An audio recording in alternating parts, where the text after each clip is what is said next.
Hello दोस्तों, welcome to my YouTube channel science on your tips. दोस्तों, आज की वीडियो में हम बात करेंगे सुपर एलिवेशन, सेंट्रीफ्यूगल फोर्स और दोस्तों टाइप्स ऑफ कर्व की बात कर लेंगे जिसमें बात करेंगे मेनली सिंपल सर्कुलर कर्व। तो आज के वीडियो का मेन टॉपिक दोस्तों हमारा सिंपल सर्कुलर कर्व। अगर आपको इस टॉपिक से रिलेटेड कोई भी प्रॉब्लम है दोस्तों, या अगर आपको टॉपिक नहीं आता है तो इस वीडियो को शुरू से अंत तक देखें। और वीडियो शुरू करने से पहले अगर आप हमारे चैनल पर नए हैं तो मेरे चैनल को सब्सक्राइब करें, बेल आइकन को दबाना ना भूलें। अगर आपको ये वीडियो पसंद आए तो लाइक करें, कमेंट करें और अपने सभी दोस्तों को शेयर करें। तो शुरू करते हैं आज की वीडियो। सबसे पहले हमारा टॉपिक है सुपर एलिवेशन। ठीक दोस्तों, सुपर एलिवेशन तो सुपर एलिवेशन मीन्स जो अगर हम किसी भी सर्कुलर पार्ट पे अगर कोई व्हीकल या कोई ऑब्जेक्ट जाता है तो जो उसका रेडियस है और रेडियस से उसके ऊपर एक फोर्स लगता है, जिसको क्या कहते हैं हम सेंट्रीफ्यूगल फोर्स कहते हैं। रेडियस से उसके ऊपर एक फोर्स लगता है तो दोस्तों, तो वो आउटर एज की साइड जो है उसको पुश करता है, जो फोर्स है उसको, तो उसको सेंट्रीफ्यूगल फोर्स कहते हैं। और सुपर एलिवेशन की दोस्तों सिंपल सी डेफिनेशन है सुपर एलिवेशन की: the height through which the outer edge of the road और rail is raised is known as super elevation और कैंट। दोस्तों, इसके बारे में मैंने लास्ट वीडियो में भी डिस्कस किया था। आपने वो वीडियो नहीं देखी तो पहले वो वीडियो जाकर देखें, लिंक आपको डिस्क्रिप्शन में मिल जाएगा। दोस्तों, बात इसके बाद है हमारा सेंट्रीफ्यूगल रेशो। अब सेंट्रीफ्यूगल रेशो क्या होती है? The ratio between the centrifugal force and the weight of the vehicle is known as centrifugal force. दोस्तों, अब सेंट्रीफ्यूगल फोर्स मीन्स रेशो है। सेंट्रीफ्यूगल रेशो में क्या है? हमारा जो सेंट्रीफ्यूगल फोर्स है उसका ratio divide by the weight of the vehicle. अगर हम इन दोनों को रेशो में ले ले तो हमारा एक सिंपल फॉर्मूला जनरेट हो जाता है V²/GR। V² और GR क्या हमने लास्ट वीडियो में आपको बता दिया था। और जो अगर हम रोड की बात करें, सेंट्रीफ्यूगल रेशो फॉर रोड्स, जो हमने लास्ट वीडियो में बताया था, सेंट्रीफ्यूगल रेशो फॉर रोड्स जो है हमारा 1/4 है। And centrifugal ratio for railways जो है हमारा 1/8 है। ठीक है दोस्तों, सेंट्रीफ्यूगल रेशो फॉर रेलवेज जो है हमारा 1:8 है एंड सेंट्रीफ्यूगल फोर्स जो है रोड के लिए वो 1:4 है। और दोस्तों, बात करते हैं हम types of horizontal curves. Types of horizontal curve.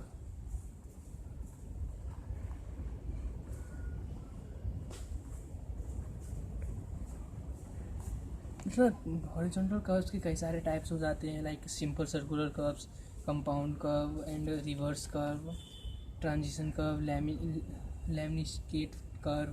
तो सबसे पहले हम बात करेंगे सिंपल सर्कुलर कर्व की।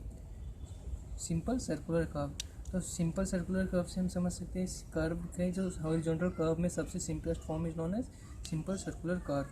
तो उसके बारे में बात करें, when a curve consist of a single arc with a constant radius connecting the two tangents is known as it is said to be a simple circular curve।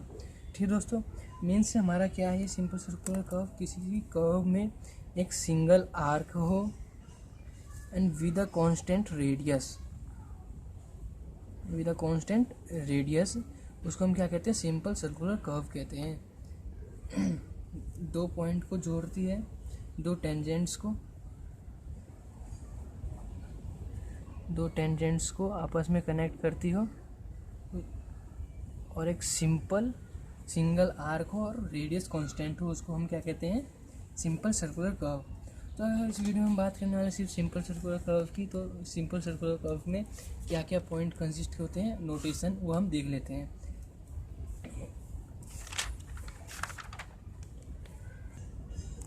बात करने वाले हम सिंपल सर्कुलर कर्व की,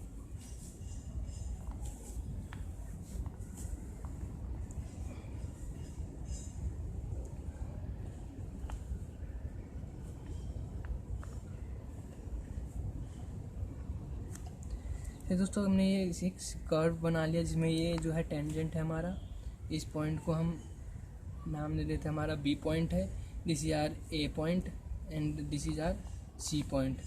इस point को हमने B नाम दिया और ये जो एंगल है इसको हम डेल्टा भी कह सकते हैं दोस्तों, डेल्टा। और ये जो हमारा एंगल है, angle I, angle of intersection angle कहते हैं जिसको।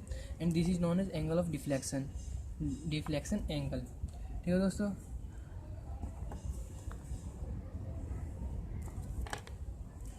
तो ये हमने डिवाइड कर दिया इसको 2 पार्ट में। इसका हमने नाम दे दिया ई, दिस इज कॉल्ड, हमने नाम दे दिया इसको डी, एंड दिस इज ओ। ये जो हमारा दोस्तों ये हो गया रेडियस आर, ये T1 tangent number 1 and tangent number 2। Simple circular curve की डेफिनेशन क्या थी दोस्तों? Consist of a single arc and a constant radius, radius constant है, and connecting two tangents is known as, या it is said to be simple circular curve. ठीक है दोस्तों, अभी इसमें हम किस पॉइंट को क्या कहते हैं वो देख लेते हैं। सबसे पहले हमारा जो है बी जो है हमारा ट्रांजिशन, सॉरी इंटरसेक्शन मान कहते हैं हम इसको, या वर्टेक्स कहते हैं, इंटरसेक्शन या vertex. B is equals to intersection और वर्टेक्स। तो हमने बी को क्या कह दिया? बी को इंटरसेक्शन और वर्टेक्स कह सकते हैं। हाँ दोस्तों, हम ए, इसको हम पी नाम दे देते हैं, इसको Q. T1 is our P and T2 is our Q. तो हमने दोस्तों ए, पी और बी को टेंजेंट 1 कह दिया, A P B, and B Q C या C Q B, C Q B, इसको हम स्ट्रेट एंड टेंजेंट कहते हैं, टेंजेंट्स। ठीक है दोस्तों, और जो हमारा ये बी है, बी पॉइंट, इसको जैसे हमने बताया it is the point of intersection और वर्टेक्स ऑफ टू टेंजेंट। दो टेंजेंट का इंटरसेक्शन पॉइंट है और वर्टेक्स है। ठीक है दोस्तों, जो हमारा ये पी पॉइंट है, ये फर्स्ट टेंजेंट पॉइंट है। इसकी क्या क्या नाम हो सकते हैं दोस्तों वो देख लेते हैं। P point, P is our first tangent point, और टी सी, इस पॉइंट से दोस्तों जो हमारा T1 या P पॉइंट है, इस पॉइंट से हम टेंजेंट से कर्व में जा रहे हैं, टेंजेंट से कर्व में, इसलिए हम इसको TC पॉइंट कहते हैं, टेंजेंट टू कर्व पॉइंट। ठीक है दोस्तों, ऑफ कर्वेचर। इसी कर्वेचर का इसको T और C पॉइंट कहते हैं। और दोस्तों जो हमारा Q है वो क्या हो जाएगा? It is called CT, because ये कर्व से टेंजेंट में जा रहा है। इस पॉइंट पे हम कर्व से टेंजेंट में जा रहे हैं, ठीक है दोस्तों, इसलिए हम इसको क्या कहते हैं?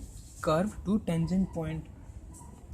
ठीक है, CT पॉइंट हो गया दोस्तों। अगर उसके बाद बात आती है हमारा एंगल डेल्टा। डेल्टा की बात करते हैं हम, तो it is a deflection angle. Delta is a deflection angle, deflection angle. And अगर हम एंगल आई की बात करें, तो it is called intersection angle, intersection angle. ठीक है दोस्तों, अब हम बात करें ई की, तो हम बात करते हैं ई की। तो ये जो हमारा ई है, ये वर्टेक्स पॉइंट जो है किस कर्वेचर का वर्टेक्स पॉइंट है और मिड पॉइंट है। वर्टेक्स पॉइंट ऑफ कर्व, और या तो and mid point of curve, mid point of curve कह सकते हैं। ठीक है दोस्तों, अब बात आती है हमारी डी पॉइंट की। डी पॉइंट जो क्या है दोस्तों, ये है हमारा midpoint of long chord. P Q को हम क्या कह सकते हैं? P Q is the long chord, P D Q, sorry. तो हमारा डी पॉइंट जो है वो क्या होगा दोस्तों? हमारा midpoint of long chord. जो हमारा डी पॉइंट है ये मिड पॉइंट होगा लॉन्ग कॉर्ड का, ये दोस्तों। और ये जो पी ई क्यू है, ये लेंथ ऑफ कर्व होगा। इसकी जो लेंथ होगी वो कर्व की लेंथ होगी, सब जानते हो दोस्तों, आप भी जानते हो। एंड दोस्तों ये जो बाहर आती है बी ई और बी को हम क्या कहते हैं, apex distance. B E is our apex distance. तो इसको एपेक्स डिस्टेंस क्यों कहते हैं वो रीज़न देख लेते हैं। B is our apex point, सबसे स्टार्टिंग में आपको बताया बी इज आर एपेक्स और vertex point, and E is our vertex या apex point of the curve. ठीक है दोस्तों, जो इन दोनों की जो डिस्टेंस इसको क्या कहते हैं हम, एपेक्स डिस्टेंस। और जो ई और डी की डिस्टेंस है, ई और डी की जो ई बीच की जो डिस्टेंस है उसको हम क्या कहते हैं, मिड ऑर्डिनेट। मिड ऑर्डिनेट और दोस्तों मिड ऑर्डिनेट, इन दोनों पॉइंट को हम कहते हैं डिस्टेंस को मिड ऑर्डिनेट। ठीक है, ठीक है दोस्तों, इसमें फिगर में आपको सब क्लियर हो गया। एंड जो O P is equals to O Q is equals to our radius.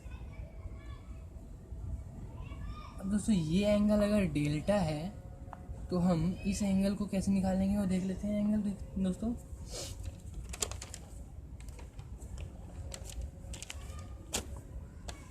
ये एंगल हम निकाल लेंगे, this is delta, this is 180 minus delta. Angle I is equals to 180 minus delta, because this is linear pair दोस्तों। Okay, and दोस्तों this is your 90 degree. In the 10th class 10th chapter circle आप सबने पढ़ा हुआ एक theorem, कोई भी अगर सर्कल को टच करके टेंजेंट जाती है तो रेडियस के परपेंडिकुलर होती है, then this angle and this angle is are called 90 degree. ठीक है दोस्तों, this angle and this angle is called 90 degree. तो सबसे पहले हम ये एंगल निकालेंगे B P Q. Angle B P Q is equals to, ये दोनों दोस्तों टेंजेंट्स जो है इक्वल होते हैं सर्कल से, तो ये और ये इक्वल होंगे, मीन्स ये एंगल और ये एंगल भी इक्वल होगा हमारा। एंड इन दोनों एंगल का जो हमने एंगल सम प्रॉपर्टी पढ़ी है कि ट्राइंगल की एक प्रॉपर्टी होती है, sum of two interior angle is equals to exterior angle, means in दोनों एंगल का सम जो है वो इसके इक्वल होगा। ठीक है दोस्तों, means our delta is equals to angle P angle O P angle Q P B plus angle P Q B.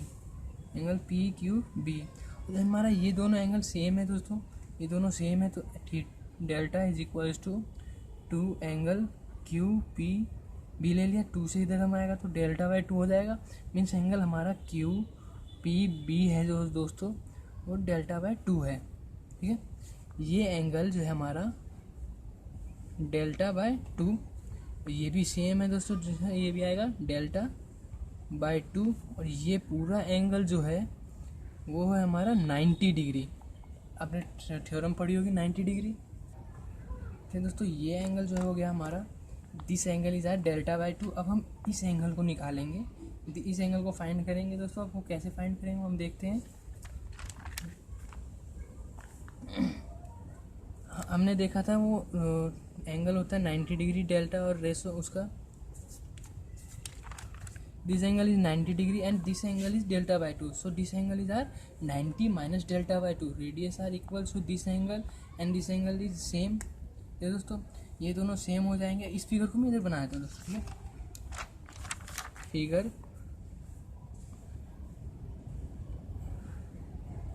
Are O P Q, उसको हमने उल्टा बना लिया दोस्तों। ये एंगल जो है हमारा एंड ये एंगल हमें फाइंड करना है, and this angle is R, this is radius जो कि सेम होगा दोस्तों किसी भी सर्कल का। हमें इस एंगल को फाइंड करना है, ये एंगल और ये एंगल सेम होंगे because both sides are equal, and हमारा ये टोटल एंगल था वो 90 था, then this is called 90 minus theta. Angle O P Q is equals to R 90 minus delta by 2। तो दोस्तों ये एंगल भी हमारा 90 माइनस डेल्टा बाय 2 होगा। O Q P both angles are same, so हम एंगल सम प्रॉपर्टी लगा लेंगे। All angles 90 minus delta by 2 plus 90 minus delta by 2 is plus angle POQ is equals to 180 degree. जैसे दोस्तों अगर हम ये property लगा लेंगे ट्राइंगल की तो हम इजीली इस एंगल को गेट कर सकते हैं। Delta by to 90 90 180 plus delta by to minus delta by to 2 times and plus angle POQ। तो दोस्तों 180 से 180 कैंसिल हो गया, 180 से 180 नेगेटिव 0 हो जाएगा। दिस इज कॉल्ड, इसको हम इक्वल के उस तरफ ले जाए, angle POQ is equals to delta by two plus delta by two. So this is R delta, POQ is equals to delta. ठीक है दोस्तों, मीन्स जो हमारा ये एंगल है, angle of deflection is equals to angle of और degree of curve. हमने last video में बताया था आपको डिग्री ऑफ कर्व क्या होता है दोस्तों। इस वीडियो में हम समझाएंगे what is degree of curve. इसमें जो ये एंगल है, किसी भी दो रेडियस के बीच का किसी आर्क में जो एंगल बचता है उस एंगल को क्या कहते हैं, degree of curve. Means deflection angle और डिग्री ऑफ कर्व जो है दोस्तों हमारा सेम होगा। कितना होगा दोस्तों, डेल्टा, जिसको हमने नाम दिया delta, degree of curve and और डिफ्लेक्शन एंगल आर सेम। दोस्तों आज की वीडियो में इतना ही। नेक्स्ट वीडियो में आपको कुछ फॉर्मूलेज बताएंगे। एंड अगर आपको ये वीडियो पसंद आए तो लाइक करें, कमेंट करें और अपने सभी दोस्तों को शेयर करें। और अगर आप हमारे चैनल पर नए हैं तो चैनल को सब्सक्राइब करें, बेल आइकन को दबाना ना भूलें ताकि हमारे सारे बेल आइकन को दबाएं ज़रूर, और जिससे हमारी सारी नोटिफिकेशन आपके पास सबसे पहले पहुँचे। दोस्तों स्टे होम, स्टे सेफ।